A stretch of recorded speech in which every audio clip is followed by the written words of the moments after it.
Hello family, welcome back to my new blog. কেমন আছেন আপনারা সকলে? আশা করি অনেক অনেক ভালো আছেন। তো দেখুন, এখন বাজে সকাল 8:30 আর পাপা উঠে গেছে ঘুম থেকে। আর ওর বাবা হচ্ছে রেডি অফিস যাওয়ার জন্য। আর ছেলে এই যে পাশে চেয়ারে বসে পাপার সঙ্গে একটু একটু করে খাচ্ছে। ছেলে ওর বাবার সঙ্গে খেতে পাচ্ছে, এটা ওর ভীষণ ভালো লাগছে।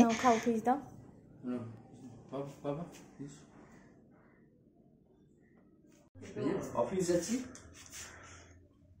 সন্ধ্যাবেলা আবার আসবো বাবা, আমি আবার আসবো সন্ধ্যাবেলা। এখন এই যে রান্নাঘরে চলে আসলাম, মা রান্না করছে। আজকে মূলো দিয়ে মুসুরের ডালের বড়ি দিয়ে রান্না হবে। তো এই যে মা বড়াগুলো আগে ভেজে নিচ্ছে। তো মা বললেও ঘরে ধনেপাতা নেই, আর এই জন্য আমাদের এখানে আমরা ধনেপাতা লাগিয়েছি, তো সেটা নিতে চলে আসলাম আমি আর ছেলে। বাবা একা একা যেও না, যেও না, আসো দিকে আসো, আমি ধনেপাতা নিই। এই যে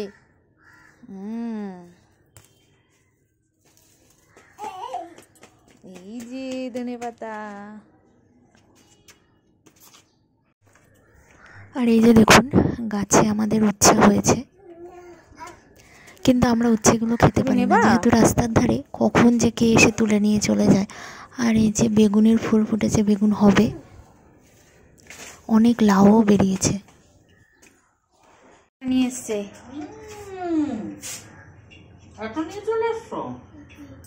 হলুদ হয়ে যাচ্ছে, নষ্ট করে কি লাভ।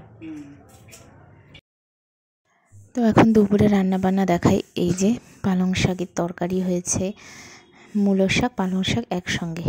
আর এই যে এই তরকারিটা মূলোর তরকারি।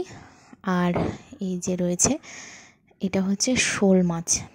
আর আমি খাই না শোল মাছ, তো বাড়ির সবাই খেয়েছে।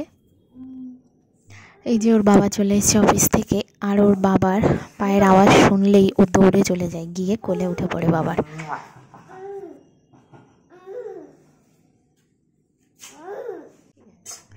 আর মা আজকে আটার হালুয়া বানাচ্ছে। সুজির হালুয়া খেলে আমাদের সবারই গ্যাস হয়ে যায়, সেই জন্য আটা দিয়ে হালুয়া বানায়। আর এটা কিন্তু বেশ টেস্টি করে মা। কোথায় যাচ্ছ? তো এরপর আমি চলে আসলাম রান্নাঘরে, কফি বানিয়ে নিচ্ছি। আর এই যে মা আটার হালুয়াটা বানিয়ে রেখেছে, এটা গরম গরম এখন ওকে দিয়ে দেব। আর এই যে দেখুন, ছেলে করে যাচ্ছে দুষ্টুমি, ওর বাবার জুতো পড়েছে, পরে এখন হাঁটছে। না না, বাবার জুতো,